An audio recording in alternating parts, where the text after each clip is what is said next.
If you lived at the time of the American Revolution, pages 14 to 22. What started the revolution? First, the settlers in the colonies liked having British help and protection. British soldiers were there to help them fight Native American enemies and to keep other countries, such as France and Spain, from invading. It was like your mother watching over you. However, as you grow older, you will want more freedom to make your own decisions. This is how many of the colonists felt.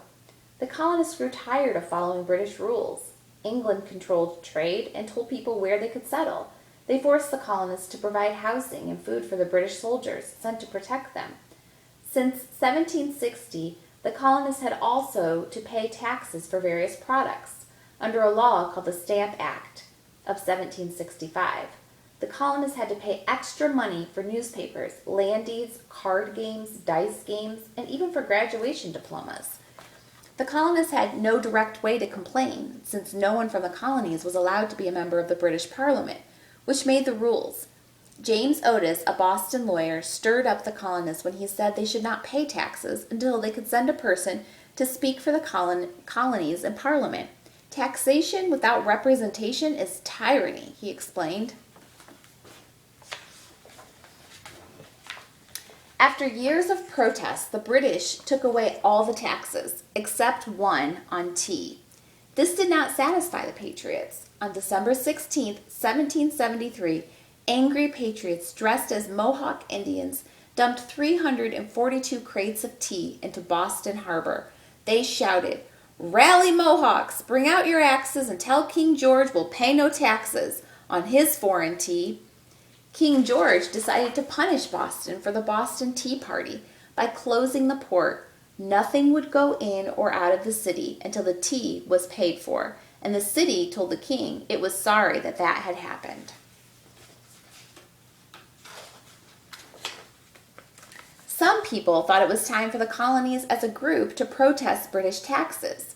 In September of 1774, men from the colonies met together in Carpenter's Hall in Philadelphia, called the Continental Congress. This group became the informal government of the colonies. Bad feelings continued. Finally, British soldiers and patriots fought at Lexington and Concord, Massachusetts, on April 19, 1775. This was the start of the American Revolution. Who were the Loyalists? About 1/3 of the people living in the colonies wanted to remain as citizens of England. They stayed loyal for different reasons. Number one, they believed the king had the right to rule the colonies and that his laws were fair. Number two, they were afraid of the British soldiers. Number three, they had family in England and didn't want to put them in danger. Number four, they felt that a government run by rich patriots would be worse. These people were known as Loyalists. Royalists, friends of the government, the king's friends, or Tories.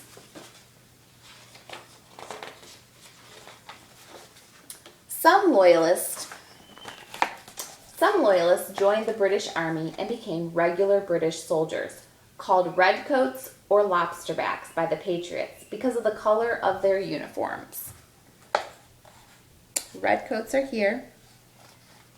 Others formed loyalist units that fought with the British. Among these were the Loyal Greens, King's American Regiment, Queen's Loyal Rangers, and Royal American Regiment. Many Native Americans, including the Iroquois and Seneca nations, joined the British side. So did thousands of African Americans. They had been slaves brought over to the colonies from Africa against their will to work on plantations in the South, or born in the colonies as slaves. The British gave them their freedom in return for their help. Soldiers from Germany called Hessians were paid by the British to come and help their troops.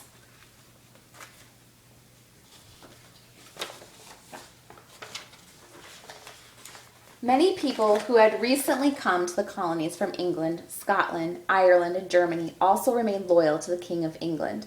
There were so many loyalists in New York City that it became known as the Tory capital of America.